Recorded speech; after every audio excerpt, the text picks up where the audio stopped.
적대의 역사를 끝장내기 위한 군사분야 합의서를 채택하였으며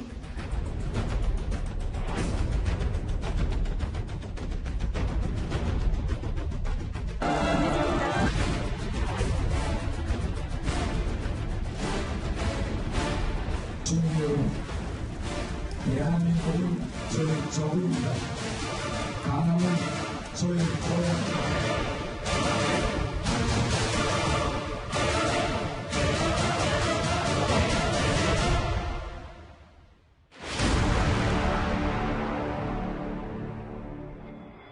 예, 오늘 뉴스탑10 오랜만에 외교안보 소식으로 이렇게 시작을 하겠습니다. 군사합의 파기 각오하라.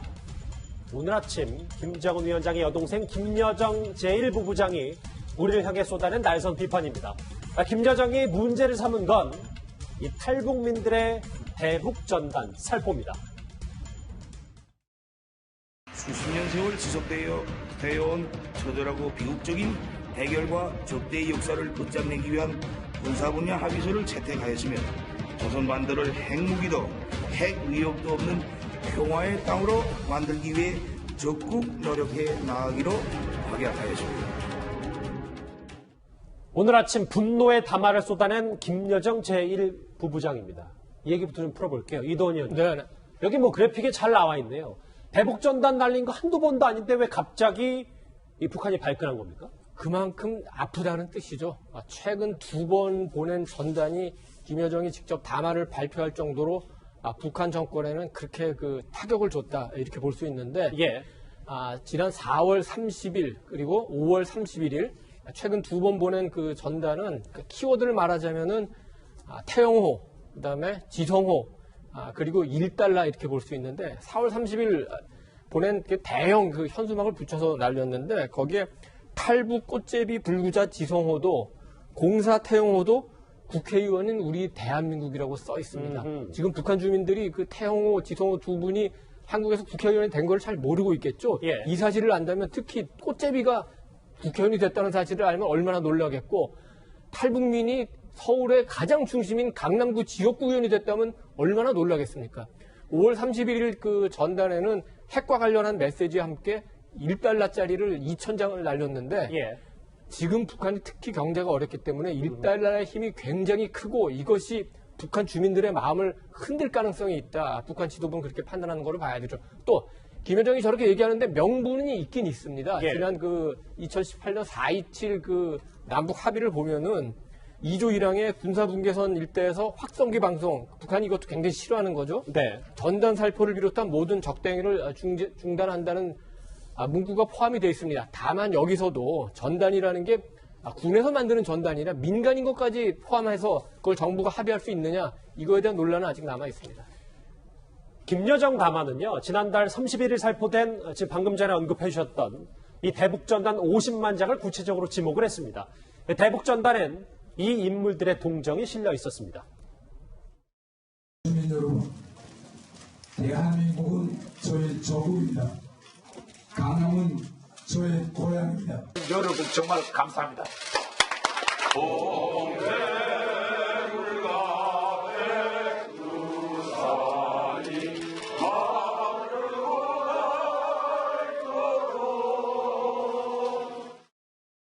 저희가 당선됨으로써 북한의 엘리트층에게 새로운 대안을 주는 제시했다고 이제 봅니다. 다른 나라들이 보면 소련이나 그다음에 동유럽에서 공산 체제가 무너질 때 그걸 이끌고 있던 엘리트층이 저항하지 않았습니다. 같이 시민들과 협력해서 체제 전환을 일으켰습니다.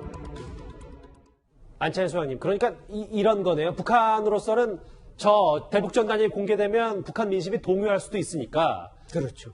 군사합의, 그러니까 문재인 정부의 최대 성과인 이 아픈 고리를 되짚어서 한번 걸고 넘어가진 거다. 이렇게 결론 내려도 되는 겁니까? 그렇죠. 바로 그 점입니다. 그러니까 이제 2명이 이번에 지역구에서 1명이자 말씀하신 대로 지역구에서 1명 또 비례대표로 1명 국회의원이 됐는데 예. 이게 말하자면은 자유민주주의가 북한 지역에 확산되는 그런 영향력이 있는 겁니다. 예를 들어서 10명이 됐다. 그러면 북한 지역도 자칫 이게 대한민국에 흡수되는 게 아니냐. 가뜩이나 지금 북한은 자신들의 어떤 부정적인 체제 때문에 위축이 되어 있는데 이게 대한민국으로 간 탈북민 3만 5천 명 중에서 2명이 국회의원이 나왔다.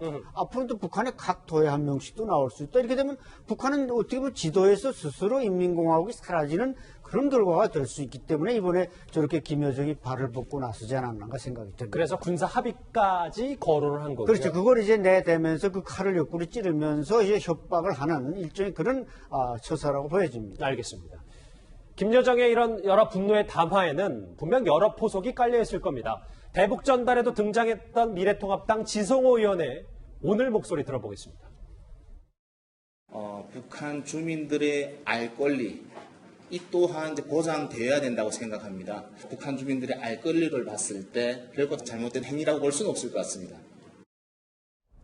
결국 완소양님, 예. 우리 정부가 표현의 자유를 근본적으로 억압할 수 없기 때문에 그런 우리 정부와 탈북민들의 여러 난처한 처지에 그 빈틈을 김여정이 파고든 것이다. 이렇게 봐도 되는 겁니까? 그렇죠. 지난 이제 2014년에 서부전선에서 삐라를 뿌렸는데 그때 북한 그 이군 단장 이상용 중장이 이제 고사기관청까지 쏜 적이 있지 않습니까? 그때 그 삐라 내용은 이제 고용위에 대한 문제이기 때문에 북한이 좀 민감했고 이번엔 아마 그 다음으로 민감한 문제인데 예. 어쨌든 이렇게 계속 북한 체제를 위협하는 북한은 이제 정당한 체제가 아니니까 저게 바른 말이 들어가면 북한 체제는 흔들릴 수밖에 없고 그러다 보니까 또 우리 정부로서도 저게 대법원에까지 관례상 간 적이 있는데 그때도 표현의 자유를 억제할 수는 없다. 다만 이제 조건에 맞게 뭔가 해결해 나간다 이런 관례적인 그 판결이 난 적은 있습니다만 요걸 이제 북한의 김여정은 아주 예리하게 찌르면서 뭔가 우리 정부를 향해서 이렇게 되면 남북관계가 깨질 수 있다 이런 식으로 논리를 이제 세우면서 다가온 겁니다. 그런데요, 이 김여정 제1부부장의 오전 이 대북전단 나가라 이 엄포 뒤에 불과 4시간 만에 통일부가 발빠르게 입장을 내놨습니다. 예정에도 없던 생방송으로 말입니다. 접경 지역에서의 긴장 조성 행위를 근본적으로 해소할 수 있는 실효성 있는 제도 개선 방안을 이미 검토하고 있습니다. 지금 법률이라고 하셨나요? 법률 정비 계획을 준비하고 있습니다. 김여정의 엄포 불과 4시간 만에요. 제가 집행을 화면을 좀 볼게요. 대북전단 접경지 국민의 위험 처리한다. 그러니까 대북전단 금지법을 통일부가 준비한다. 이렇게 얘기를 했습니다. 그러니까 이전에는 전혀 알려진 바가 없는데 이 전단 살포를 금지하는 법률 제정을 통일부에서 이미 준비하고 있었던 것이다. 이렇게 발표를 했고요. 그리고 오늘의 생방송 브리핑이 예정되어 있던 게 아닙니다. 예. 공교롭게도 이 김여정 부부장의 담화가 발표되고 4시간 만에 통일부에서 급하게 긴급 생방송 브리핑을 하게 된 것인데 북한 측의 어떤 담화, 이 안에 굉장히 우리 정부를 원색적으로 비난하는 표현도 있는데 여기에 대한 우리 정부의 대응이 참 빨라요. 통일부의 대응이. 예. 그런데 이 소통이 왜 북한에서 우리한테 오는 건 이렇게 빨리 소통이 되는데 우리의 목소리는 북한 측에 전혀 반영이 안 되는 것인가. 우리가 4시간 만에 생방송 브리핑하는 것처럼 얼마 전 GP 총기 난사, 총격 사건이 있었죠. 네. 그런 부분이나 또 북한이 거듭된 단거리 탄도미사일에 대해서 우리 정부나 국방부가 북한 측의 목소리를 높이고 소통을 요구할 때 북한은 계속해서 묵묵부답으로 일관해오고 있거든요. 이런 식의 빠르고 긴밀한 소통이 나쁘다는 게 아닙니다. 그런데 너무나 일방적으로 대한민국 정부만 북한의 어떤 요구나 목소리에 대해서 빠르게 답변하는 모습이 일부 국민들에게는 북한도 좀 이에 걸맞는 수준의 소통 의지를 보여야 되는 것 아니냐. 그래야만 일방적이지 않고 쌍방의 대화가 되는 것 아니냐는 그런 아쉬움을 느끼게 할 것 같습니다. 물론 남북관계를 고려할 수밖에 없는 우리 정부의 사정도 분명히 있을 겁니다. 그런데 이 통일부 브리핑 이후 오후에는요. 이 군사합의 주무부처인 국방부에서 거친 목소리가 오고 갔습니다. 북한 쪽에 군사합의 위반에 대해서 우리가 항의할 의사가 있습니까? 9.19 군사합의는 지켜져야 된다는 부분에 대한 것은 변함이 없습니다. 대북전단이 군사적 행위입니까? 아니면 비군사적 행위입니까? 네, 그거에 대한 판단도 통일부에서. 아니, 지금 국방부에 묻지 않았습니까? 네. 국방부에서 판단할 수 있는 문제입니까? 네, 알겠습니다. 다음 질문 받겠습니다. 신 대표님, 일각의 주장은 아니 GP 총격도 그렇고 미사일 도발에 북한에 제대로 항의 한 번 안 하다가 왜 탈북민 이번에는 이 대북전단만 단속하냐 이 지점을 좀 많이 비판하는 것 같더라고요. 사실 이제 그런 부분에 대해서는 오늘 이 문제는 국방부는 조금 이제 억울할 수도 있어요. 왜냐하면 지금 통일부가 지금 갑자기 이제 대변인声明을 통해서 새로운 법령을 만들어서 어쩌면 이제 탈북자들이 또는 뭐 다른 단체라 하더라도 대북 그 심리전 전단을 못 날릴 수 있는 이런 법을 만들 수도 있는 거 아닙니까? 이런데 이제 문제는 그 김여정의 담화에 군사 합의 파기를 운운했기 때문에 그 주무부처의 이제 국방부 출입 기자들이 어떻게 생각하냐 이제 이렇게 질문을 했는데 여기에 대해서 문제는 국방부 대변인이 좀 명쾌한 답을 못했어요. 예를 들어서 방금 기자가 질문한 것 같이 이 대북 전단이 군사적이냐 아니냐 비군사적 행위 아닙니까? 군인들이 날린 심리전 전단에서 날린 게 아니고 민간인이 날리기 때문에 이건 비군사적 행위이기 때문에 통일부에서 주무할 일이다라고 하면 되는데 국방부 대변인이 슬기롭지 못하게 거기에 대응을 못했다고 하는 것은 지금 국방부 내의 분위기도 사실 여기에 대해서는 지금 오늘의 이 통일부 문제에 벌어진 이 내용에 대해서는 심적으로는 동의하지 않는 그렇지만 어쩔 수 없는 이 분위기를 풍긴 거죠. 자요. 잘 보면 오전엔 통일부, 오후엔 국방부, 그리고 조금 전에 이동훈 의원님 화면에 청와대까지 이례적으로 입장을 내놨는데 대북전단 살포는 백해 무익한 행동이라는 발언까지 청와대가 했거든요. 청와대가 왜 저렇게 그 김여정에게 쩔쩔매느냐, 왜 좀 강하게 대응하지 못하느냐 이런 이제 비판을 할 수 있는데 청와대 입장에서 보면 아마 조금 더 고려할 게 많을 겁니다. 아까 그 김여정이 그 얘기한 남북 관계와 관련된 그 위협했던 조치들을 보면은 지금 물밑에서 어떤 것들이 일어나고 있는지 좀 우리가 그 짐작을 할 수 있어요. 첫 번째가 금강산 관광 폐지. 지금 금강산 관광하고 있습니까? 아니죠. 이미 뭐 시설까지 몰수하지 않았습니까? 근데 왜 뭘 폐지하죠? 물밑에서 준비를 하고 있었던 겁니다. 베이징에 이미 그 에이전시가 설치가 돼 있고 국내에서도 그거를 담당할 그 업체가 그 지정이 되는 단계입니다. 사실 그게 있었기 때문에 이 얘기하는 거고, 개성공단 완전 철거. 개성공단 지금 거의 가동을 못 하고 있죠. 86억 들어가지고 리모델링 했죠. 작년에 85, 올해 60억 들어가지고 지금 운영하고 있는데 이거 만약에 닫게 되면 국민들한테 얼마나 많은 비난을 우리가 받겠습니까? 우리 정부가 받겠습니까? 또 개성공단 완전 철거 이렇게 되면 지금 평화경제라고 하는데 남북 경협 사실상 끝나는 거나 마찬가지 않습니까?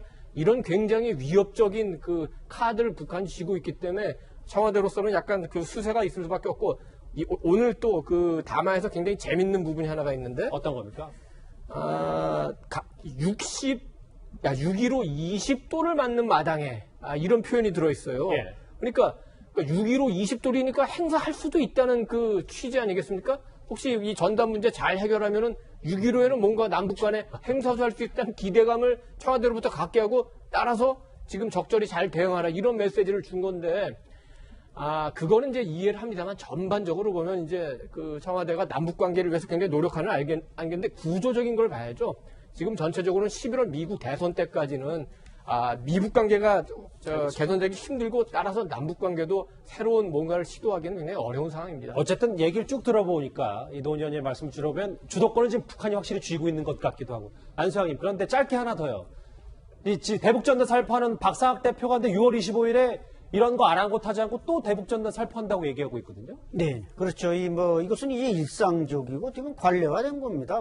어제 오늘의 일이 아니고 쭉 지금까지 있어 왔는데, 북한이 왜 이더머고에서 이렇게 김여정이라는 2인자까지 나서서 저렇게 목소리를 높이느냐. 이것은 결국 제가 볼 때는 6월 25일 기준으로 해서 북한이 그 잠수함 탄도미사일 SLBM을 준비하고 있다. 즉 심포에서 지금 그 3,000톤급 잠수함 생산이 복잡하게 움직이고 있고, SLBM을 쏠래니까 뭔가 이걸 트집 잡아서 한반도가 이렇게 정세가 긴장하니까 우리는 자의적 조치로서 무슨 SLBM도 쏘고 하겠다. 그래 또 미국하고도 또 뭔가 레버리지가 마련되고, 이런 도발 명분 찾는다. 도발 명분을 이번에 확실하게 찾기 위해서 저렇게 김여정이가 발다닥 나선 게 아닌가, 그런 생각이 듭니다. 그리고 한마디만 더 말씀드리면 청와대가 백해무익하다고 말했는데, 북한의 노동신문이 중국의 인민일보의 절반만 따라와도 삐라 뿌릴 필요 없습니다. 근데 이건 북한 사람들은 무지몽매하게 모르니까 알려주겠다는 알 권리를 하는 거기 때문에 백해무익하다는 표현 쪽을 잘못된 거라고 저는 봅니다. 알겠습니다.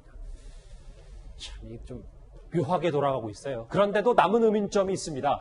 대북전단 문제를 왜 정말 지금 하필 꺼냈냐는 이 부분, 김장훈 위원장의 비장의 무기가 완성 단계에 아니냐는 분석까지 나오고 있습니다.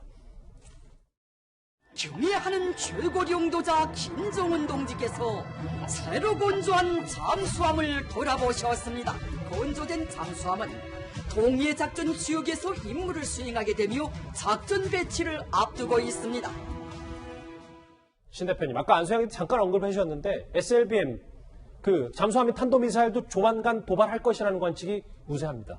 자, 지금 이제 월드 샤프 전 한미연합 사령관이 그 발언을 했는데요. 곧 우리는 북한의 SLBM 탑재단 신형 잠수함을 보게 될 것이다. 예. 이렇게 이야기를 했는데, 비록 이 월드 샤프 장군 같은 경우는 현역 군인은 아니에요. 그렇지만은 사성 장군 아니겠습니까? 사성 장군이 예비역이 되면 항상 어딘가에서 쓰입니다. 어떤 용도로 쓰이냐 하면은 주로 현역에서 아주 비중 있는 말을 뭔가 해야 되는데 현역에서 하기에는 이 제목이거는 뭔가 조금 부담스러울 때 이때 이제 예비역 선배로서 대신 이렇게 말을 해주는 경우가 많이 있습니다. 특히 이제 이 한미연합 사령관 같은 경우는 굉장히 외교관적인 어떤 역할이 더 많은 그런 자리예요. 그래서 아주 외교적인 수사인데 잠수함 곧 등장할 것이다. 아주 많은 정보를 가지고 이 사람은 이야기를 하는 것이죠. 실제 이제 이 내용이 있다라는 겁니다.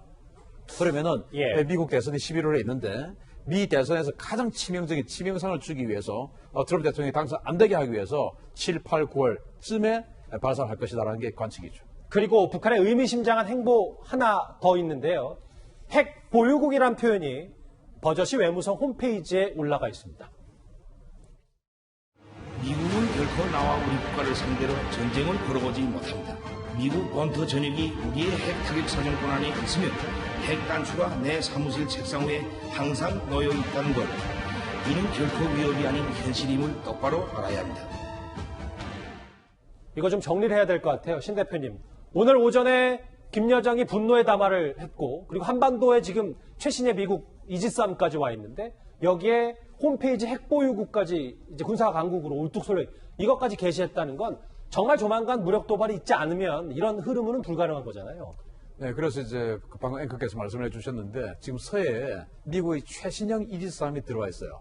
그래서 거의 뭐 지금 NLL 근처까지 올라와 있다고 지금 알려져 있는데 여기는 중국의 북해함대 사령부 바로 맞은편이고 지금 현재 서해에서 중국의 산둥 항공모함이 지금 전력화돼서 처음으로 나와서 실제 전투 훈련을 하고 있어요. 이제 그걸 견제하면서 특히 이 그 라파엘 페랄타 이지스함은 이 사드하고 연동을 해서 미사일 방어 시스템을 연동해서 할 수 있는 거예요. 근데 지난주에 사드가 진행이 들어왔지 않습니까? 그래서 이 라파엘 페랄타함을 가지고 사드의 레이더로 탐지한 것을 라파엘 페랄타에서 SM3를 쏴서 요격할 수 있는 이런 걸 아마 지금 테스트하는 것 같은데 그 지금 현재 SLBM 쏘는 거, 이 SLBM도 이 라파엘 페랄타가 요격을 할 수 있고 그걸 이제 사드가 연동하는 거 아니겠습니까? 그래서 북한이 SLBM 쏜다든지 또 북한이 홈페이지에 핵 보유국이다 이렇게 해놓는 거, 이 모든 것들은 핵무기는 탄도미사일로서 그게 잠수함 발사든지 지상 발사든지 탄도미사일로서 하는 거 아니겠습니까? 투사를 그걸 지금 미국은 이지상을 보내서